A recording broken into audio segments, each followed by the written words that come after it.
Hello, everyone. Welcome back to the Stories Podcast. This week, we have an original story for you called Dropping the Ball. Enjoy the story. When Joshua the Ball was born, he and his brothers and sisters were no bigger around than the tip of your nose. They were all perfectly round, and they were each meant for something very special, though they weren't allowed to know what that something was until it was their time to leave home and find their place in the world. Joshua was excited. He was hoping to be the first one called. He was still small, but he imagined that he could be a ball bearing or maybe a BB. He could see it already, being loaded into a toy gun and knocking over tin cans in the backyard. It would be a blast. Unfortunately for him, it was his sister Maria that was first summoned into action. She was going to be a marble for a little boy's Christmas present. Joshua gave her a hug goodbye and wished her luck. But every time he thought of Maria being poured into a bag with hundreds of her new best friends, he couldn't help but feel a little jealous. Time passed, and Joshua and his siblings got a little bigger. Now, instead of ball bearings and BBs, he dreamed of being a ping-pong ball, or maybe even a scurvy pirate's glass eye.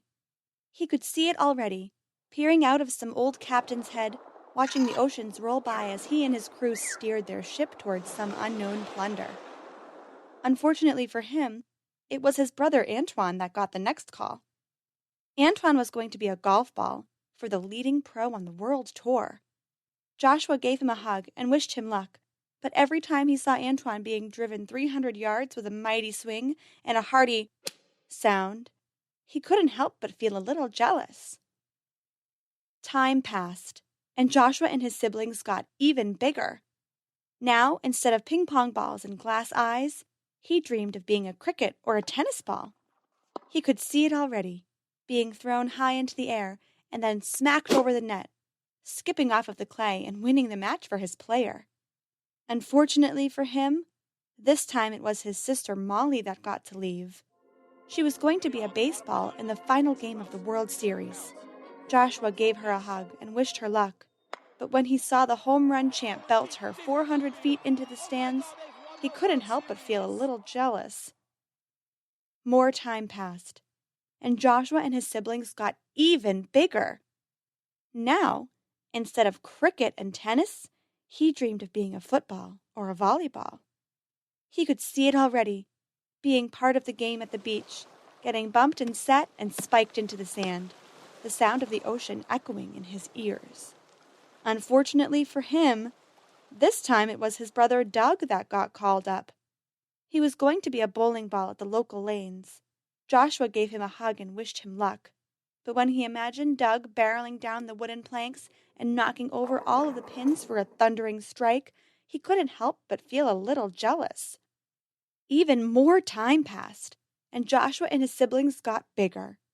Now, instead of footballs and volleyballs, he dreamed of soccer and rugby.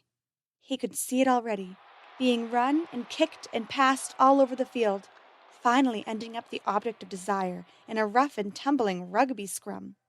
Unfortunately for him, this time his sister Caroline got the nod. She was going to be a basketball for the NBA.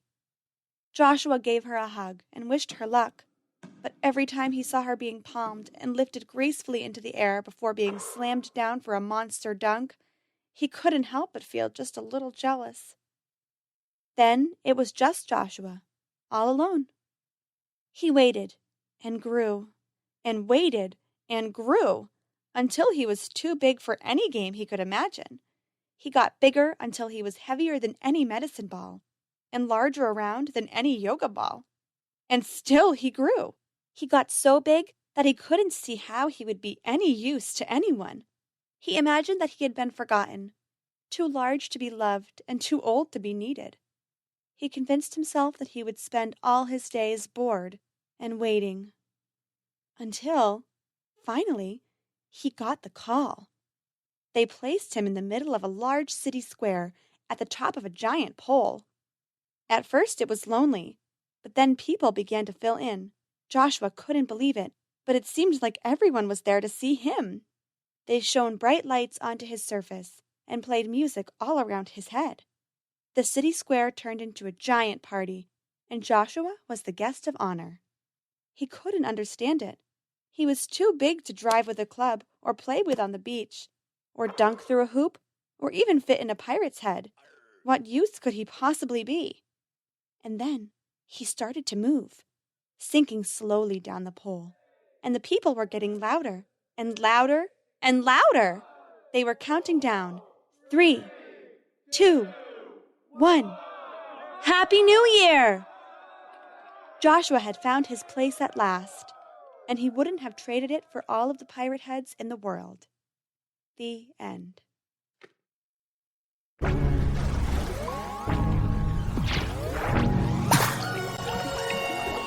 Thanks for listening!